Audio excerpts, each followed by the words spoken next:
Everyone thinks Arya Stark rejected Gendry because she wasn't a lady. They're wrong. While the rest of Westeros was celebrating, Arya was calculating a massacre. She didn't say no to a marriage proposal. She said yes to a suicide mission.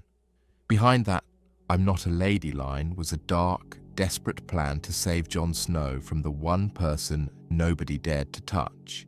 This is the story of the most calculated decision in Game of Thrones. And nobody talked about it enough. Let us start at the beginning, because to understand why Arya said no to Gendry, you have to understand what Arya actually is by Season 8. She is not the girl who left Winterfell in Season 1. She is not even the girl who trained with Syrio Forel and learned which end of the sword to point at the enemy. She spent years in the House of Black and White learning to become no one, learning to read people the way you read a book, learning that the most dangerous thing in the world is not a sword or a dragon. It is a person who has convinced themselves they are righteous. Before she even got to Braavos, she had recited her kill list every single night on the road. Not out of obsession, but out of discipline. A way of keeping herself sharp, keeping herself focused, refusing to let grief swallow her whole. But inside the House of Black and White, that list became the very thing that exposed her. She could never fully let go of it, could never fully become no one, because those names were not just a grudge, they were the last thread connecting her to who she was. The faceless men demanded she cut that thread. She never did. And here is the thing about that training that most people miss. The faceless men do not just teach you to kill, they teach you to see. Arya spent years learning to detect lies, to read faces to understand what a person wants underneath what they say. That is what she brought back to Winterfell. Not just a sword, a set of eyes that could cut through pretense like a blade through silk. So when Daenerys rode through those gates with her armies and her dragons, and every person in the crowd either bowed or flinched, Arya Stark stood there and watched. She did not bow, she did not flinch, she watched. And what she saw made her start preparing. Now let us talk about Gendry, because his story and Arya's decision are completely connected. These two go all the way back to Season 1. Gendry was one of Robert Baratheon's bastards, being hunted by the Lannisters, and Arya was a noble girl, disguised as a boy trying to get home. They were thrown together by necessity, and they built something real. He figured out she was a girl before anyone else did. He called her Milady, and she hated it. He was loyal, strong, and decent in a world full of people who were none of those things. When they had to part in Season 3, it was genuinely painful. Arya told him he could be her family. He told her she would be his lady, not his family. And both of those things were true, and both of them stung. They did not see each other again for years. Not until Season 8, when Gendry arrived at Winterfell with Jon Snow's party, and they locked eyes and embraced. And then, on the night before the Battle of Winterfell, knowing they might both die by morning, they were together. That was real, too. That was not a performance. Arya chose that. She was in control of that moment, entirely. But watch what Arya does when Gendry comes to her right after the battle celebration. He had just been legitimized by Daenerys, made a true Baratheon, and given Storm's End. He found her and asked her to be Lady of Storm's End, to be his wife. And Arya looked at him and said, very simply, "That's not me." Most people heard a girl rejecting a proposal. What actually happened was a trained strategist removing herself from a compromised position. Here is why those 3 words matter so much. Back in Season 1, when the Stark girls were being prepared for their futures, the word lady meant everything in Westeros. It meant you belonged to someone else's house. It meant your loyalty was divided. It meant your first obligation was to your husband, not your blood. Sansa almost lost herself entirely to that idea. Arya refused it from day one. She named her direwolf Nymeria, after a warrior queen who refused to be conquered. She named her sword Needle, in direct mockery of the needle and thread she was supposed to be using to embroider her future. "That's not me," is a line that echoes all the way back to the very first season, to a moment between Arya and her father. After watching her water dancing lesson in King's Landing, Ned sat with her and laid out what her future looked like. He told her she would marry a high lord someday, rule his castle, and bear his children. Arya looked at him and said flatly, "No, that's not me." Ned was left without a good answer because he loved her enough to know she was right, but had no map for where a girl like her actually belonged.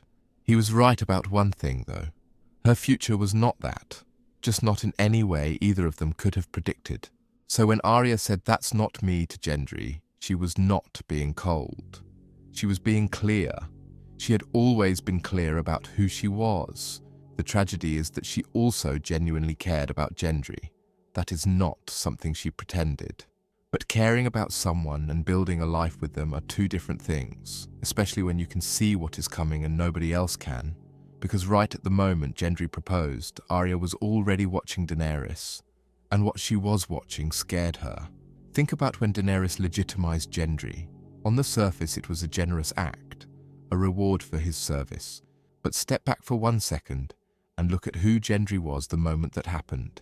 He went from being Robert Baratheon's unacknowledged bastard to the Lord of Storm's End and a true Baratheon, all in one decree, all because Daenerys said so. That is enormous power, and it came with an invisible string attached. Gendry now owed his entire title, his entire identity as a lord, to Daenerys. He was now a political asset. If Arya had said yes to his proposal, she would have become Lady of Storm's End, tied directly to Daenerys' network of loyalties and debts. She would have had to navigate every decision through the lens of what the Queen wanted. She could not be the free-moving, independent protector of her family. If she was anchored to Storm's End as a political piece on Daenerys' board, Arya said no to Gendry to keep herself free, not because she did not love him, because she could already see the storm that was coming, and she needed her hands to be empty when it arrived. Here's what Arya actually saw, and this is where it gets interesting. When Daenerys rode into Winterfell, Arya didn't join the welcoming crowd. She hung back and watched. Dragons screamed overhead, and everyone around her froze. Arya didn't, not because she was fearless but chaos, but because she was already in assessment mode. Watched her meet Sansa's coldness not with grace, but with her own quiet hostility. Watched Jon, her brother, the person she trusted most, tie himself in knots trying to make a foreign queen comfortable in their home. Then came the Godswood conversation. Jon revealed his true identity to his sisters, Aegon Targaryen, son of Rhaegar, and Lyanna, and when Daenerys found out Jon had told them, she went cold, just concerned about the threat it posed to her claim. Arya clocked that instantly. Someone who hears a family secret and immediately thinks, "How does this hurt me?" isn't a liberator. She's a conqueror with better PR. Sansa saw it too, but people could write Sansa off as a political rival. Arya was different. She had no angle, no throne to protect, no power to gain. She just wanted her family to survive. That's exactly what made her read the clearest one in the room. Then came King's Landing. Arya had ridden south with the Hound to kill Cersei. That was her purpose. One more name off the list. But he stopped her cold somewhere on that road. He asked her a brutal, honest question.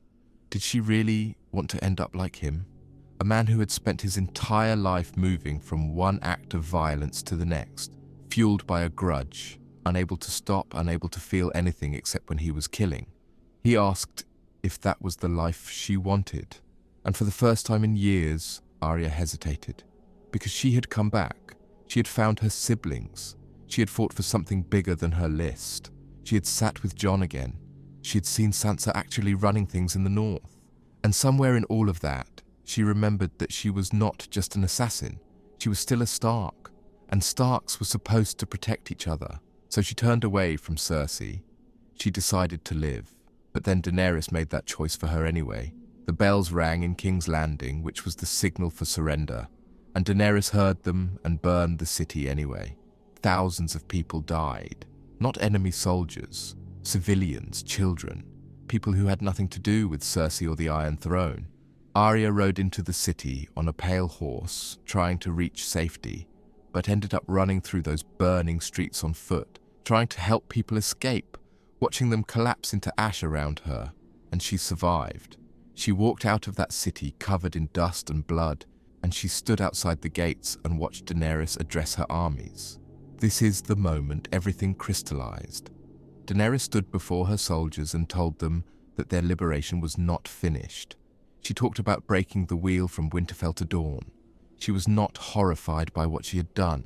She was energized by it. She saw the burning city as proof that she was right, not proof that she had gone too far. Arya stood in that crowd and looked up at Daenerys, and then she looked at Drogon, the dragon's massive shadow stretching over the ash and the bodies, and she made her assessment. She found Jon. What she said to him was short and direct. She told him that Daenerys knew who he really was and would see him as a threat because of his claim to the throne. She pointed out that Sansa would never accept Daenerys as queen, and that Daenerys knew it. Arya is not just saying Daenerys is dangerous. She is saying something specific. She is saying, I have looked into the eyes of killers my entire life. I have been one. I know what it looks like when someone has crossed the line from person to weapon, and that woman has crossed it. She is not a queen who made a terrible decision under pressure. She is now a killer who will justify every future act of violence with the righteousness she felt in this moment. She will not stop. That is someone who spent years learning to read human beings telling Jon Snow exactly what he is looking at, and Jon did not want to hear it. He knew on some level that Daenerys had done something unforgivable. He watched it. He was in those streets. But Jon Snow is built from a specific type of loyalty that he cannot easily switch off. He had bent the knee. He had given his word and his honor, and to Jon, breaking that felt like becoming Ned Stark's worst nightmare. Arya knew all of this about him. She knew that his greatest weakness was the same as his greatest strength. His loyalty ran deep enough to drown him. That is why her warning had to be brutal and direct. She did not say, I think you should reconsider your loyalty. She said, I know a killer when I see one. She gave him the only thing that could cut through his loyalty, a concrete, expert, first-hand assessment from the one person in his life who had spent years studying exactly this kind of threat. Because Daenerys knew about Jon's true parentage, and a person sitting on a throne who discovers a rival claim does not sleep easily. Arya was telling Jon that his very existence was now a problem for Daenerys, and that the people around him, Sansa, the North, everyone, would pay that price if he kept pretending otherwise. It worked. Not immediately. Jon still went to Tyrion in the cell. He still tried to find another way, but Arya's words were the first crack in the wall. Tyrion's words widened it, and in the throne room, when Jon looked at Daenerys and understood that she would never stop, that the Stark family would never be safe while she breathed, he made his choice. He made it because of his sisters, because of Arya's warning, because of the woman who had said no to a beautiful life with a man she cared about so she could stay sharp and clear-eyed long enough to tell him the truth. After it all ended, Arya stood with what remained of her family and said goodbye. She got on a ship and sailed west, into uncharted waters, into the blank space beyond the edge of every map. Most people see that ending as Arya finally getting to be free, and it is that, but it is also something else. It is the end of a mission. Arya spent her entire adult life keeping her family alive and together. She refused Gendry to stay unattached, and when she stood at the docks and said goodbye, the job was done. Sansa was a queen. Bran was a king. Jon was alive and free, walking north beyond the wall with Ghost beside him, and the free folk ahead of him, finally unshackled from every throne and every oath that had tried to own him. The Stark family, which had been methodically destroyed for 8 seasons, had survived, not intact, not without damage, not without loss, but alive, still standing. Arya had refused to become Lady of Storm's End because ladies are anchored. Ladies have obligations that run through their husbands and their houses and their titles. Arya needed to be water.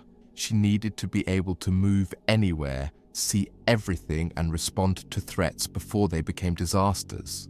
That is what she was. That is what she chose to remain. And when the last threat was handled, she sailed away. Because there was nothing left to protect here, and because she had always wanted to know what was out there beyond the edge of the known world. Her father told her she would have a different kind of future. He was right. In the books, Arya's chapters are among the most internal and complex of any character. She never fully becomes no one. She tries. She gives up her name again and again. But every time she is meant to let go of Arya Stark completely, she cannot do it. She is always, underneath every mask, still herself. The show compressed this, but the core remained. Arya could never fully erase who she was because who she was is what made her dangerous in the right ways. She was not dangerous because she had no feelings. She was dangerous because her feelings were aimed with surgical precision at the right targets. Gendry deserved better than what she could give him. She knew that. She said no because she respected him enough to be honest. It is not a rejection. It is a declaration. I am the thing that keeps this family alive, and I will keep doing that for as long as I need to. The Stark name still means something in Westeros because of a girl who said no to every comfortable thing and yes to every necessary thing. That is her legacy, and it is more than any throne could have given her. If you have watched Game of Thrones and never thought twice about Arya saying no to Gendry, go back and watch Season 8 again. She is always thinking 3 moves ahead, and if you are new to the story, start from Season 1. Watch how she is built from the beginning. Watch how every lesson, every loss, every name on that list shaped the woman who stood in the ashes of King's Landing and told the truth when no one else would. Subscribe if you want more of this. Drop a comment telling me which Stark siblings ending you think was the most earned, because that is a real conversation worth having. And share this with someone who still thinks Arya left Gendry just because she was not the settling down type. She was. She just had one more thing to do first.